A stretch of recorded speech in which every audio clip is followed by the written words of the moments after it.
You people of a taller stature may be seated. Good morning, boys and girls. Good morning. Good morning, boys in the back there. How are you? Good to see you. I got a question for all of you that's an easy question this morning. What is your favorite food? What is it? My favorite food is Miss Andrea's carrots. What?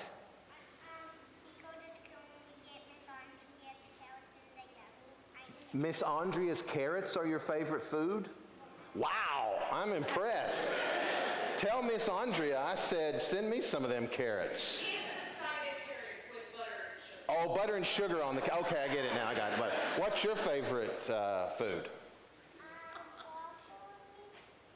Did you train them to say broccoli and carrots today? Pop-Tart, okay, we're getting there. Do you like the broccoli with cheese on it? Okay, good. I knew there had to be some cheese, Pop-Tarts, sugar. What else? What's your favorite food? Spaghetti, okay, I like spaghetti. I'm afraid to ask my own daughter what her favorite food is. If you notice me avoiding it. Aoife, what's your favorite food? Edamame. I did not pay her to say that. She does really like edamame. That's good. Anybody else? What's your favorite food? Spaghetti. Anybody like pizza? Why does nobody like pizza anymore? You like pizza? Okay, good. Do you like pizza? Yeah. You like pizza? Okay. What about you, Emma? Do you like pizza? Ethan, do you like pizza? Okay. I see I bring up pizza and everything goes off the charts. Okay. Well, those are good questions. And aside from edamame and broccoli without cheese and carrots without sugar and butter on them, the other foods that we're talking about are not always the foods they tell you will help you grow and get better, right? Nobody ever says, hey, eat your pizza, it's healthy for you. Any of your parents say that? I probably told Aoife that a few times in her life. Anybody ever say, hey, eat all your French fries? Those are really good for you. No, they never tell you that, right? Well, and they never tell you to eat double all your pasta, right? I mean, pasta's important. Ooh, okay, well, there we go. Well, I ask you these questions because those are the foods you need, especially when you're a baby. And there's a mention of newborns needing the right kind of food in that second reading from Peter today, from first letter of Peter. But they're talking about spiritual food that makes you healthy. What do you think spiritual food is? Anybody ever thought about that? Pizza and carrots and broccoli, that's all for your body. What might help your spirit? You guys know the inner spirit that you have. You've got something, what would help your spirit? Maybe some healthy stuff. Healthy stuff at church, right? That's what I'm going for, is health. What else? Aoife, what would... Going to church makes you, what do you do in church that could be spiritual food? Something we do every single Sunday right here at the altar. What do we do, Emma? Pray, yes. And what else do we eat in the church every Sunday? Holy Communion, right? Does Holy Communion taste like those carrots that you get at school with butter and sugar on it? Probably not. Does Holy Communion taste like pizza? Or spaghetti? No, it actually doesn't have a whole lot of flavor to it at all. But why do we take it? What's it meant to be for us? It's meant to be the body of Jesus. So it's supposed to help us become like, have you ever heard anybody say you are what you eat? Anybody ever heard that before? You are what you eat? Somebody's going to say that to you eventually. It's been told to all these people out here, I'm sure. And it'll be said to you. And that's why we have Holy Communion, to help us grow to be like Jesus. Because that's the kind of spiritual food that we need. The Bible is good. Everything we do on Sunday is spiritual food to help us grow in our faith and our knowledge and love of Jesus. So let's look out at all these people.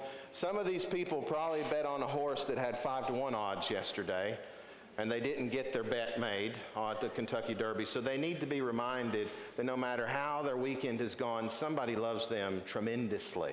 So on the count of 3, I want you guys to tell them who it is who loves them. Are you ready? Everybody ready for this? Count of 3. Here we go.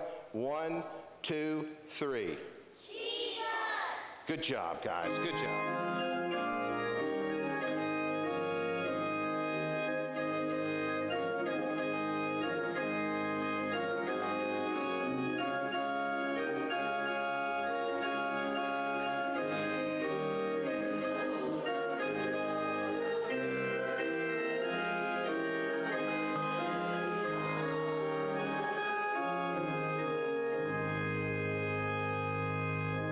Just glad nobody said Brussels sprouts. Cheese and sugar and butter. Yes, I love vegetables with that too. Good morning. Good morning.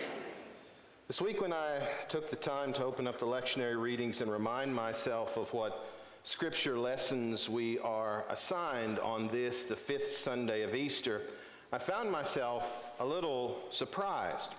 As I read through that gospel we just heard, I immediately wondered to myself, why is the lectionary giving us a funeral reading for a Sunday morning in the middle of Easter?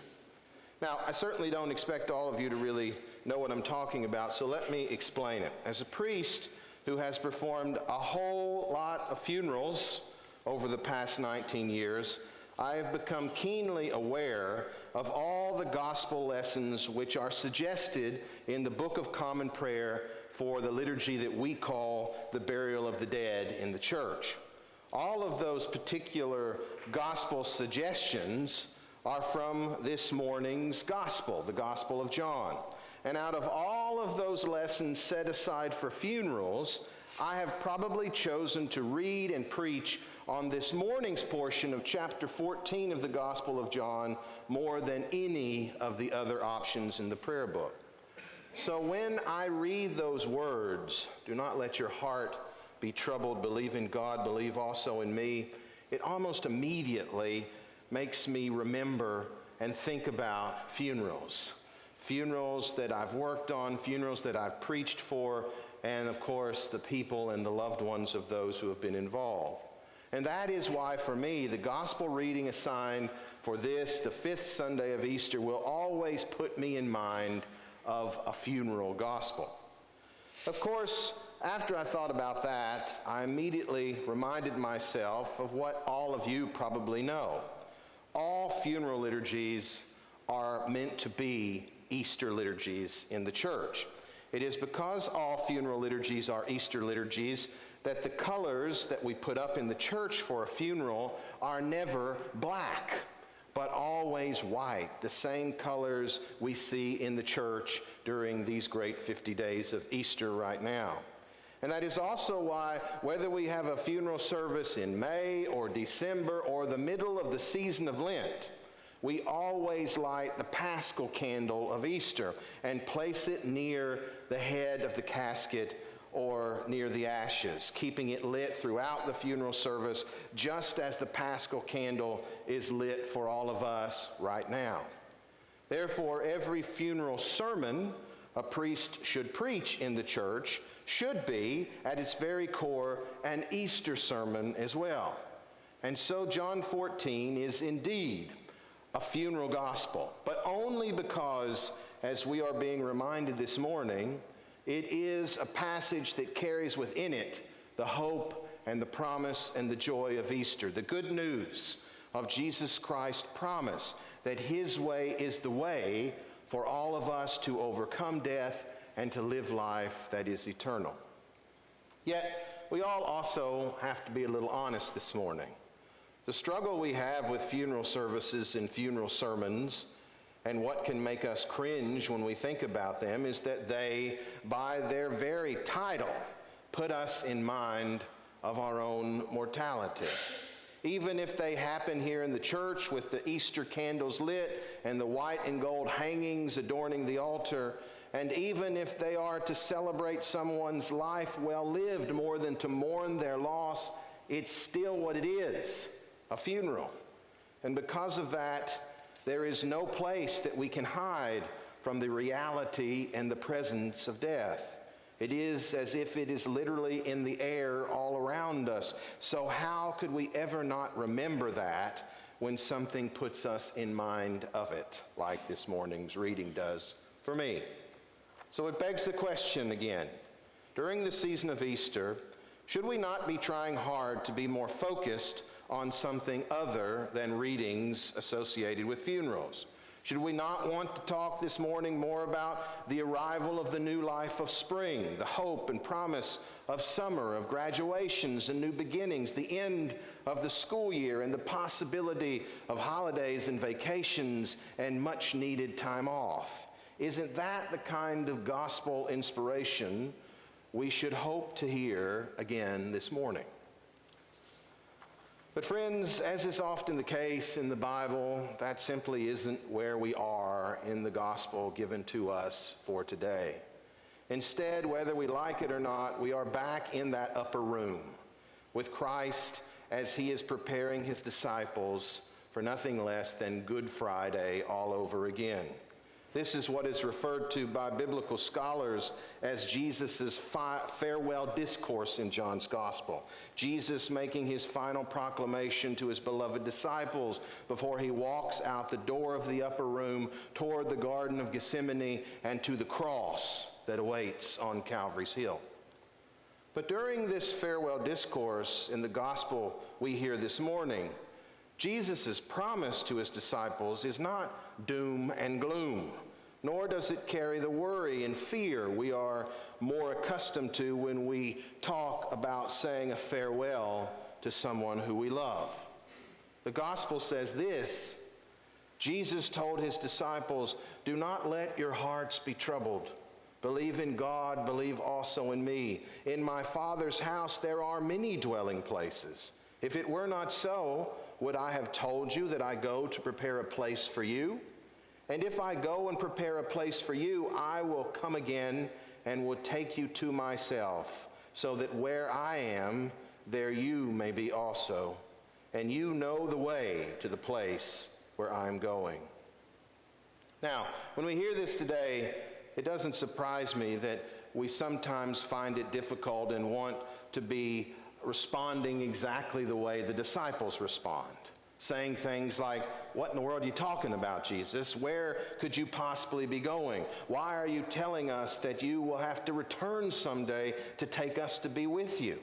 What can be possibly more troubling to our heart than the threat that we are about to lose you?" But to really listen to Jesus and to hear with the ear of our heart and what it opens up for us, why this passage comes from the gospel in the first place, gives us a different message. And that message is good news. And the gospel message, as hard as it may be to hear, also seems to fit perfectly with those other lessons assigned for this morning that we heard read before it. That first lesson, the story of Stephen in the Acts of the Apostles, actually should be and seem a little more painful than anything else.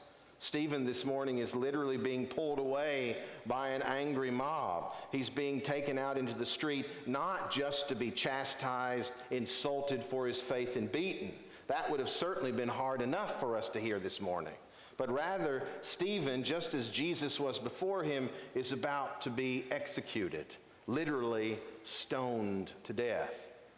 And in the psalm that follows, Psalm 31, the psalmist is praying to God to save and protect him from his own impending danger. This lyrical psalm, some of you may actually recognize if you ever join Jeannie Randall on a Monday evening, because it comes to us from the late night prayer service known as Compline, which is found on page 127 in the Book of Common Prayer. That psalm fits the late hours of the night because in the ancient world, where Compline was first offered by monks and nuns in monasteries and convents, the darkness of night without anything other than the light of a candle could certainly feel very much like a time to be feared and a time of foreboding. For the psalmist, the only way to find hope in life's darkness comes through clinging strongly to God. The psalmist writes, "In you, O Lord, will I take refuge. Deliver me in your righteousness. Incline your ear to me. Make haste to deliver me. Be my strong rock, a castle to keep me safe. Take me out of the net that they have secretly set for me, for you are my tower of strength." And after that psalm, we arrive again at the answer to all of our fears, contained first in that letter to Peter and then in the gospel.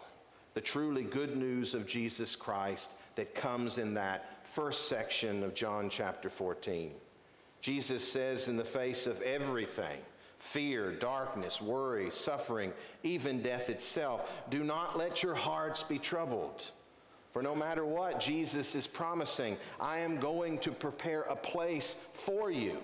And if I go and prepare a place for you, I will come again and will take you to myself, so that where I am, you may be also. You see, if we did not know who Jesus was when he spoke these words, then these might read only as comforting, metaphorical words from a condolence card.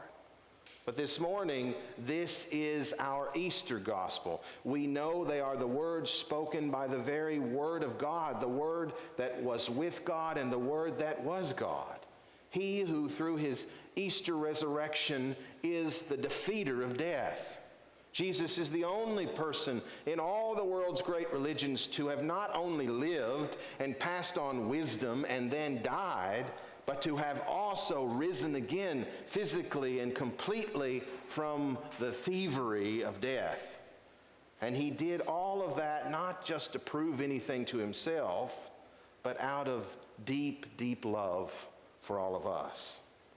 Brothers and sisters, the good news of Easter is our gospel, always and forever, given by Jesus to erase the punishment of sin and death that we grow into in this fallen life, always trying to overwhelm us and to overtake us and to pull us down. Jesus did nothing less than live, die, and rise again in order to prepare a rightful place for us in his Father's house, and then to reach down to us and pull us out of the terror of death and into God himself, which is that which we were first created to be in the beginning. This is the only reason why St. Stephen could ever face the agony of death by stoning with utter and complete joy, looking up to heaven and seeing Jesus standing at the right hand of God, ready to reach down and bring Stephen home. And this is the only way that we, like the psalmist of old, can face life's evening darkness and not be lost forever in the gloom that it brings about. Because we know Jesus is our strong rock. He is the castle that will keep us safe. Jesus said, I am the way and the truth and the life. No one comes to the Father except through me. If you know me, you will know the Father also. Believe me that I am in the Father and the Father is in me. Very truly I tell you, the one who believes in me will also do the works that I do, and in fact will do greater works than these. This, brothers and sisters, I believe ensures that the lessons of the gospel are never messages that go along with mourning and sadness. They are our Easter message of great joy and hope and promise, then and now and forever. A message for you and a message for me. I think that first epistle of Peter, this fifth Sunday of Easter, sums it all up quite nicely. St. Peter writes, you are a chosen race, a royal priesthood, a holy nation, God's own people, in order that you may proclaim the mighty acts of him who called you out of darkness into his marvelous light. Once you were not a people, but now you are God's people. Once you had not received mercy, but now you have received mercy. Friends, all of that is our Easter message, and I believe it calls on all of us to say loudly, Amen, Alleluia, Alleluia, Alleluia. Thanks be to God.